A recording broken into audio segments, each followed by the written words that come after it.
Every human has a deep desire to belong, feel cared for, and connect with others. When these desires aren't met, we so often find ourselves lonely.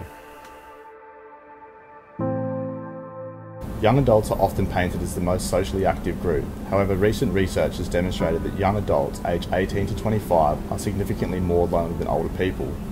The Young Australian Loneliness Survey found that 1 in 4 young Australians reports levels of problematic loneliness. Despite the magnitude of the problem, little is currently known about experiences of loneliness in young people.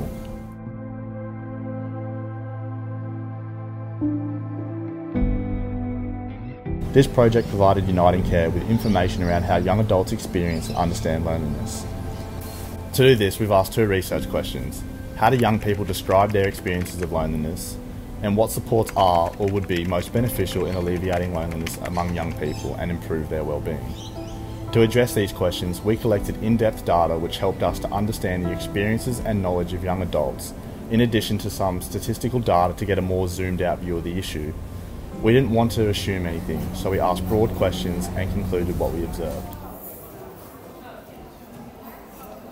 The data included 155 responses from an online survey and 6 participants from a focus group. This was distributed to Australian young adults through social media and online community groups. 74% of participants were female, 60% were full-time students, and 77% spoke English as their first language. We found that 9 in 10 respondents had experienced feelings of loneliness, while 1 in 3 of our participants had experienced those feelings regularly. We carefully analysed data and identified 4 key themes: lack of social belonging, lack of self-confidence, societal expectations, and shared experiences. Many participants mentioned a lack of social belonging as a key feature of their experiences with loneliness. Feelings of belonging were connected to the existence of common interests and shared experiences. Loneliness support services should aim to facilitate common interests to foster feelings of belonging. A 22-year-old female student said, "Loneliness isn't just about not having people around. It's about feeling like you don't fit in and that you have no one to talk to. So it's possible to feel incredible loneliness even when around a large group of people." The second theme that emerged was a lack of self-confidence. A lack of self-confidence creates a barrier for people to go out and spend time with others and feeling insecure about the value of the relationships they currently have.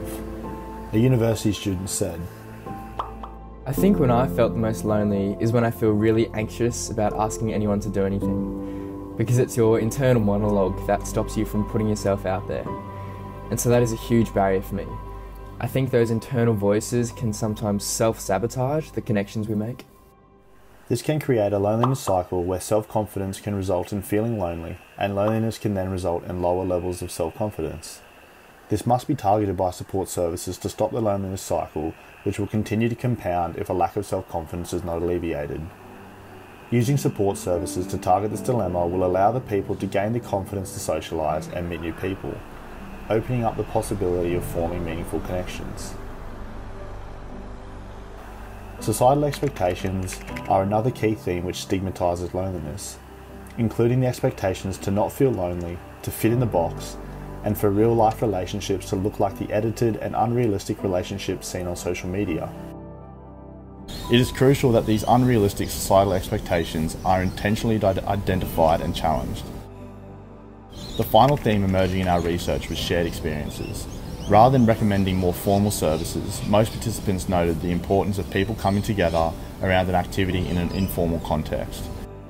A participant from the focus group wanted to be invited into life with people.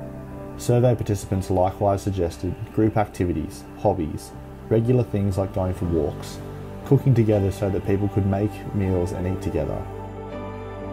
In bringing it all together, experiences of loneliness are complex and multifaceted. Support services must respond to the nature of loneliness and unrealistic societal expectations, facilitating environments where like-minded people can get together. Keeping these gatherings pressure-free creates an inclusive space for all. We hope our research findings have shed light on the social understanding of loneliness. Moving forward to tackle the loneliness problem and finding the most optimal solution for everyone to have access to.